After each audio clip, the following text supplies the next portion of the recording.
a word that has emerged rather dramatically or forcibly in my life in the last month or so. And I haven't really talked about it before, but I think it's important. The word is angel, or plural, angels.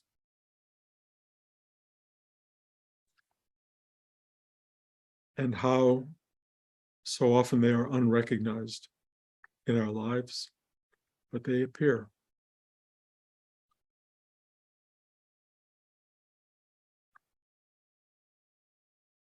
I think most of you know that I am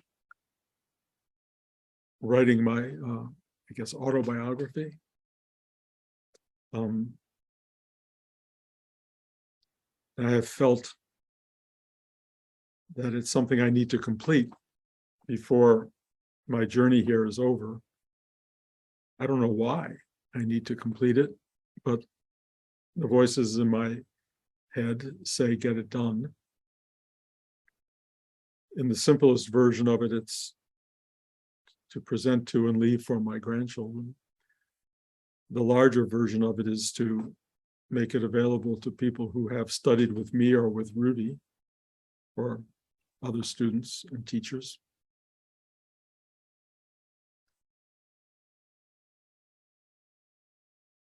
Paul, who suggested that I write the book after Joe Madry had already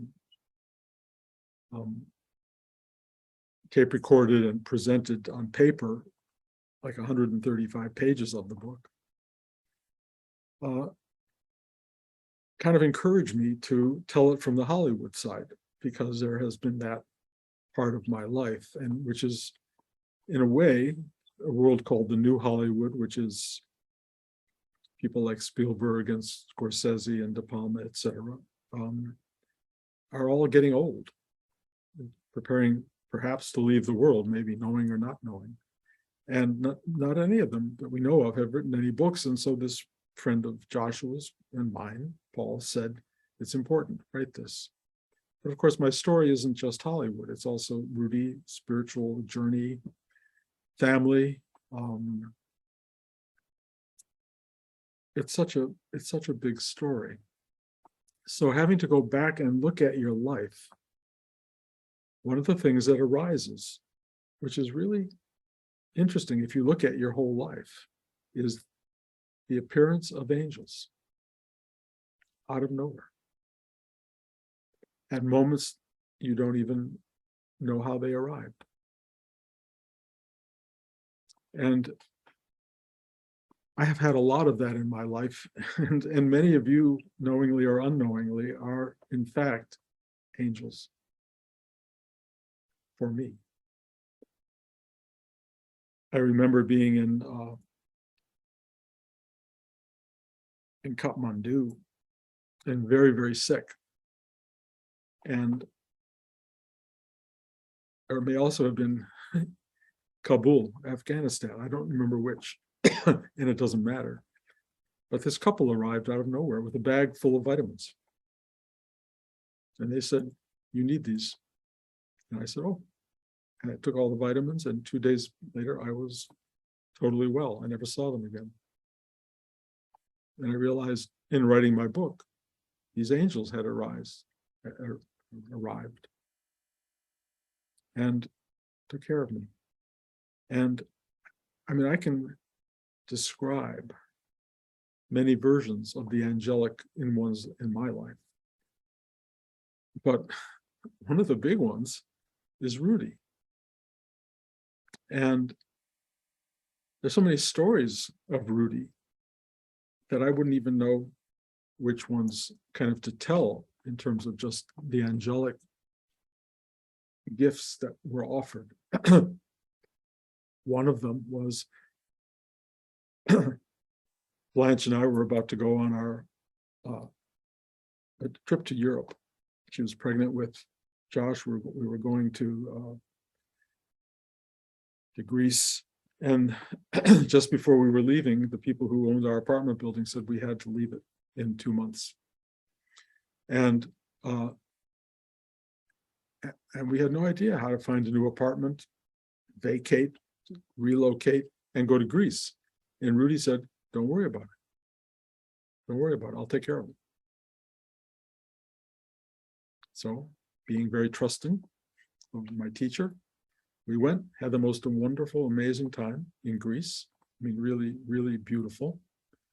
And the day we got back, I was totally anxious, being Bruce, about what are we going to do about an apartment? What are we going to do? Now we have only 2 weeks to get an apartment, to get out and move on. And so I started looking quickly at everything that was available near us, nothing affordable, nothing that was right. And the next day we went over to Rudy to tell him we were back and about our concern about the apartment. He said, oh, I've got you an apartment. It's a beautiful apartment. And it turns out it was in an artist co-op, $111 a month, but it was also to be purchased for $2,000 in Greenwich Street and 12th Street in New York. We didn't even have the money. He gave us the money. He said, pay it back when you can. And this apartment was where Joshua was basically born, got to live the first years of his life. And it was all Rudy going, don't worry, got it. And, you don't think about things like that as an angelic experience until later in the game, and you look back over your life. And with Rudy, I mean, I could delineate tons of stories that were angelic, but it doesn't end. It just doesn't end. And one of the reasons I'm talking about it is that yesterday, after 3 weeks of family and gatherings and lots of stuff going on, John Mann's memorial, which turned out to be hard to say. It was an exquisitely detailed, dramatic flourish of Tibetan Buddhist celebration. And in a way, it was beautiful.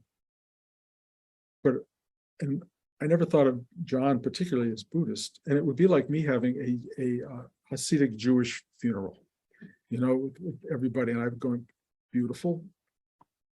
But, yes, I was born Jewish, but Hasidic Jewish funeral would be kind of surprising.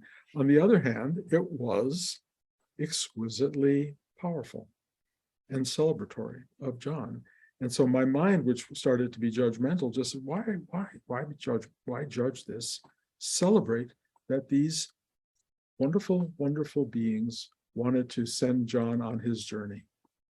And in the end, his wife, Capella, stayed with us at our house, which was incredibly wonderful. She brought her son, who I had never met, and his wife, who were wonderful. And these angelic presences all started to come into our lives, and it was beautiful. And then the weekend after, we had this very big birthday celebration for my cousin Joni, which, like all of her relatives from out of town, Detroit, Mexico, people came here. We had this huge celebration that Blanche spent 3 months maybe working on, and not a flaw in this entire weekend of celebration, not one false note, not one tension, not one moment of drama, just people collecting, being together, and caring. And I kept watching all of these moments happen where people who needed a touch of what you might call Rudy or mystical truth or something larger came to me and basically asked for that. And I went, okay. And I would just give my little, whatever it is that I give. And I could feel they had traveled all these miles for that moment. It looked like a birthday party, but something else was going on. And I just watched the orchestration of this and went, my God, this universe is so astounding. And then the weekend after, my son Ari came with his new girlfriend since last year, but a woman who totally transforms our lives, is exquisitely wonderful, deeply beautiful human being, and adds to the equation of family in ways I can't really fully articulate. But Ari remains Ari, and he is I've described him often as a challenge for me. I have to work harder with him than almost anybody to not be reactive, to stay open and stay available and loving. And he consciously or unconsciously pushes the buttons. So I have a lot of practice in going, so, okay, whatever, and living in that space, which actually is great training ground. So I'm grateful to Ari. But he got very sick while he was here. And too long a story, probably not worth sharing, but he ended up in the ER. He had to fly back to Washington, D.C., and to a house he had yet to see, because he is moving there this week and starting a new job on Monday. He is now back in the ER in Washington. Hopefully they will get everything worked out. It's a colon problem. And I'm watching this woman who arrived in his life be this angelic caretaker. And if she hadn't arrived in his life, I don't know what he would have done. He needed that hand-holding. And I'm watching the universe orchestrate itself with kindness, giving kindness through others to people who may or may not know they are angelic forces. And then yesterday, after they departed, and I was going back to work on my book, I discovered the night before when I tried to send all of you an email about this class, that the email wouldn't transfer into my Microsoft Word, or from my Microsoft Word document into the email. And this is maybe more detailed than you want to hear, but it just wouldn't transfer, wouldn't do anything. And Ari fixed it in a way that was temporary for a moment, but I got like, what is going on with my computer? And my other computer, long story, broke, and was repaired and came back still broken. So I'm going through the world becoming very strange in a way. And then I went to open my book to start to work on it, and it appeared that it had never saved properly. It just hadn't saved. And I had spent these couple of months writing these hundreds of pages, and I got totally panicked. So when I tell you that I got panicked, partly it's to tell you what happens to human beings when they lose stuff they've been really working on that's really meaningful and important.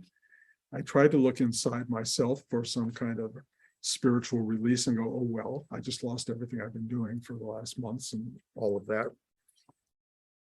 And, but I just felt I needed to reach out. And I reached out to Anne, who's a dear friend and assistant who now lives nearby. And I said, I'm in trouble. And she came over, as she does, and she started working. And what we realized was that my Microsoft Word program had not been updated in 4 years. And it was crashing with all of my stuff along with it. And she came in and she fixed it. And described in her way, forgive me, I'm talking about you, but she described in her way how all these angelic forces had come into play to protect me and my work. And I said, but you're the angel. You're the angel. And she, like most angels, denies it. Nobody accepts the fact that they're an angel, but I recognize angels. I recognize them. And Anne saved all of this work, saved me from this incredible loss, which would have been beyond traumatic for me, because you have to understand, finishing this book for me in a way is the end of my journey. I have to finish this book. I've been told to finish this book. It's my journey through the Bardo condensed into something that will be on paper. And as I've described to people, when I go off into the next life, I'm going to just carry it with me. And when they say, let me look at your life, I go, here. And it's all there, completely done. There's nothing I've got hidden. There's no regrets. There's no anything. It's finished. I can hand it over. That's a great, amazing feeling, to be able to resolve your life in some way. And that's kind of what has happened with the angelic nature of somebody stepping in like that. There was a real loneliness yesterday because Ari had left sick and had gone off with his girlfriend Burju to Washington, D.C., traveling, not being well, watching everything open up and work for them. Everything went beautifully. At the end of the day, it was very quiet, and Daniel and Natalie were going to come by for tea, but somehow that didn't work. And then they thought they would come around 7:30, and I wrote them and said, well, we're running late and we're having dinner at 7:30, and we didn't know you were coming, so we didn't make dinner for you. And they arrived and read that email as they were just before knocking on the door. But what happened was they came in and, not interested in food, just sat there and brought with them so much connectivity, love, kindness, openness, true angelic presence. And I don't think they have a clue to themselves in that role. But I'm telling you all of this, and I know it's elaborating on some level, but I want to get to this point. Angels appear, and more importantly, you may be angelic, very likely can be angelic if you want to be. You can be the angel in people's lives. It's not something you do for a return. You don't even know it. You just bring your company. You bring your love. You bring your consciousness. You bring the goodness of your being to other people. And all I can tell you is it changes things. It may not change it in dramatic ways, but it changes. And that if you can find the angelic in yourself, you will also begin to realize how often it has appeared in your life.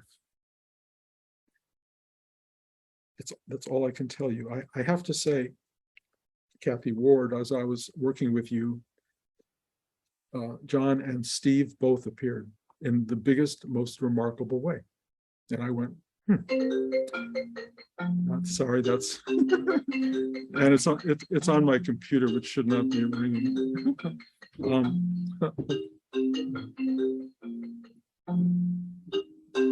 It could be my son. So what I'm trying to say is that if you look back at your life, people who have come and gone, John and Steve, present, past tense, have in their own way been true angels. And they came to me as I was working with you angelically, if you will, sending love. And I just know, I don't know all of your stories in detail, but you have all been blessed. And you're blessed because, for one reason, you're here. And because I've discovered one of the things that happens, that when people appear, there is a signal sent somewhere into the ether that says, bring them this angelic blessing, this consciousness, this love. It is not hard at all. It may be the easiest thing in the world. You just love them, just open, just be present, just be kind. But you have no idea how much that changes the world. You have no idea. Sometimes you work on a bigger scale, because I was a filmmaker, I got to write movies that a lot of people saw. And as I've described, the universe rarely gave me nachas or feedback for the things that I did. So I rarely, usually I just got bad reviews, and a few people would say, I saw your movie, I liked it, or something like that. But, the other day, out of nowhere, I get an email from someone I've never met who says, I've seen your movie, Jacob's Ladder, hundreds of times. I love your movie. I want you to know that in 1990, when it came out, my daughter died. And I was in grief. And then I saw your movie. And at the end of the film, the hero's dead son takes him up the Jacob's Ladder, the stairway into something beautiful. And he said, I live for that moment. I live for that moment, and you planted in a way that seed for me. Thank you. I don't get emails like that very often. And I put this movie out there 32 or 3 years ago. But every so often, you get a little bit of feedback from someone somewhere saying thank you. And I would like to say thank you to you guys for showing up here, because out of your being here, this channel opens up that for me is the most exquisite experience I have ever come upon. And it opens to those of you who are in the room and those of you who are sitting on Zoom. It just flows. And as it flows into the world, it goes into you. You can share it, but it also goes beyond you, and it just fills time and space. Every one of us is a channel for that. Every one of us. And if you are willing to sit quietly, walk quietly, ask for help to surrender to this channel, really. Ask for help to accept the world as it arrives. Angels come. Angels come. When my entire biography went crashing on my computer and everything was in as dark a state as I could imagine, Anne arrived and saved me and saved the work. And it's an extraordinary thing that takes place. Often there's great suffering in the process of human life, and a lot of us experience things and we wonder, is there goodness here? What is this world? What is this strange phenomenon that we're all caught in that causes suffering? And yet people with a bag full of vitamins come out of nowhere and say, here, vitamins for you. Sometimes you are being kicked out of your apartment and somebody says, don't worry about it. I'll have a place for you when you get back. Sometimes your computer crashes and somebody drives over an hour later and it's fixed. This is life on planet Earth. Many people doing spiritual work believe that they will, one, not have to face these things. I don't think that's true based on my own journey. Two, you think if you do face these things, you will be Zen-like, open, and go, yes. Not always true. Sometimes it actually is very, very painful. It really hurts and you suffer. And you grow afraid and you worry. And you'd go, why me, God? Or whatever it is that you do. And you think, well, clearly I'm not spiritual. I'm just another guy. Well, I think that's the teaching. You're just another guy or gal. You're just another person. And all this stuff happens. It just happens. But and all I'm trying to implant in you at all at this point in time is, and there are angels. They may not come as perfectly timed as you would like them, but they can. They may come exactly, excuse me, when you need them. My kids, Josh and his family went to Portugal this week. 2 flights were canceled in a row, 2 days separately. So they left on the 3rd day. The plane left hours after it was supposed to. They arrived in Portugal at their Airbnb and nobody arrived to give them a key. So they slept on the hallway outside the Airbnb. And I thought, oh, boy, this is terrible. What a horrible thing. I now have gotten 2 days of the most beautiful, happy, joyous photographs I've ever seen. Sometimes you have to go through struggle, trauma, difficulty, and then it changes. Sometimes you will be miserable during that period, or sometimes you'll be like Josh and his family. Oh, well, and they went out and had a great time in New York City for the 2 days they had to stay waiting for another flight. You can make it work for yourself, but if you can't make it work for yourself, don't beat yourself up. Don't think of yourself as less than anything. You're just another person. And life gives you what it gives you. And there are times where it will be very deeply unpleasant. And if you're good at this game at all, you will arrive at some place toward the end of it, let's say, like my mother-in-law who went like that. Also, a long ride full of ups and downs, ins and outs. If you're trying to have a spiritual life to escape all of that, God bless. I hope you can pull it off. Have a great ride. But if you're like me and you're human, even though I've had lots of spiritual experiences and even what I would call the move beyond Bruce, there's still a body here. It still experiences. It still feels both the physical and the metaphysical and the emotional. And one has to ride all that out with the best intention and the best skill set that you can derive. If you work at it, if you stay open, if you are really available to this ride, you will see where you've been served by angels. If you are kind of lost in the drama and the fear and the anxiety of life in this world, the angels will come and go and you won't even know they were there.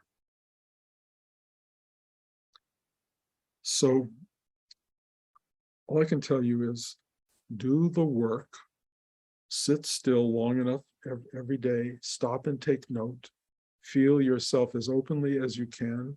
Remember that you have an inner world as well as an outer world. That balancing requires an inner root system as much as it does an outer plant-like expansion. You have to go to the roots. You have to find the nourishing forces that are working inside you. They go very, very deep and they give you so much in terms of the nourishment of your life. And then you put that into the materialized universe, and the dynamic between you and the inner and the outer is like a great tree.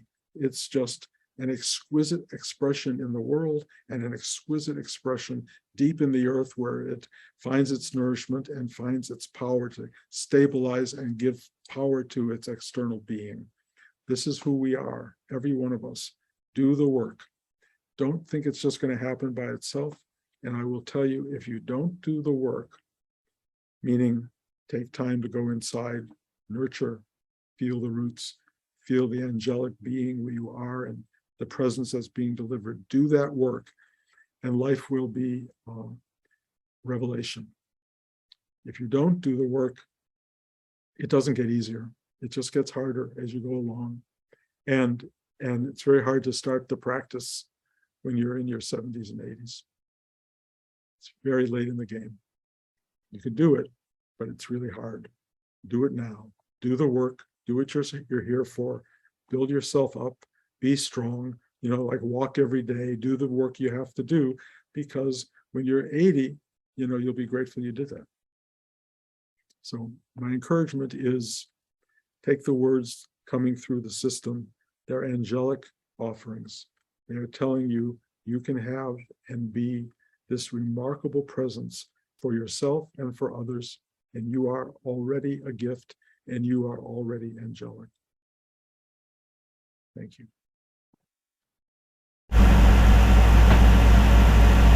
Thank you, Bruce. You're our angel. The angelic go through. I know that because I feel it, and I feel it because for the last 50 some years, I have opened to that possibility. I have zero ownership. It just occurs because that which inhabits every one of us has that power. So if you tell me I'm angelic, I in no way walk around going, well, yeah, sure, I know I am. It's not like that. It's like unbelievable gratitude, because I know that I am that, but I also know that you are that. I know it. I sit with you. I worked with you just now. It was digging so deep into you and arriving at that touchstone that every one of you has that goes, ah. And believe me, you're not sitting here by chance. You're sitting here because you embody that thing. And I really want you to be able to be conscious of it, so you can walk around saying, not how great you are, but how thankful you are. Any questions? the endless no questions. I'm fine with no questions. If you ever have them, you can write me, you can call me. I'm happy to do my best.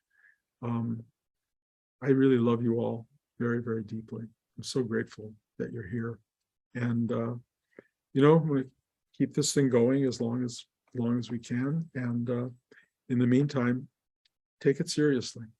Find this space in yourself and give it to everybody you can. And partly it arises. This is important. The opportunity arises, and you can just be present and give this quality of being. But what I'm starting to learn, and what I learned at my cousin Joni's party, is you can be proactive. Just give it. Just go up to people and give it. Tell them you love them. Tell them that you think they're angelic or beautiful or sweet or kind or whatever. Just give it. I was saying the other day, this is my grandson, Eli, is having nightmares about dying. And he and I talk about this stuff all the time. And I'm hoping I'm not the one giving him that, but luckily I've been told that because he watches movies like Alien and Jaws and God knows what else, he's got other forces playing on him. So he's got fears of death. And I heard this line the other day, and I decided proactively to share it with him so he could walk through Portugal and wherever they're going with this thing reverberating. So as he was leaving, I said, do you want to know Steve Jobs' last lines in the world as he was dying? And he kind of looked at me because he knows Steve Jobs. And I said, I'll tell you, they're really important. The last lines were, oh my. Oh my. Oh my. Yeah. Those are words I said last night. It was, oh wow. Oh wow. I'm gonna repeat myself because I got it wrong, but they're the same idea. Oh wow. Oh wow. Oh wow. So I put that into my grandson. I'm putting it into you. We're all heading toward oh wow. Every one of us heading toward oh wow. So be prepared. Love you all. See you. I'll be back here in 2 weeks for the New York group. Anybody who can make it up here is welcome. I like it. I like live beings more than I like Zoom, but I'll do whatever shows up. But thank you guys who all made it here, because that means a lot to me. And I love you all. Bye.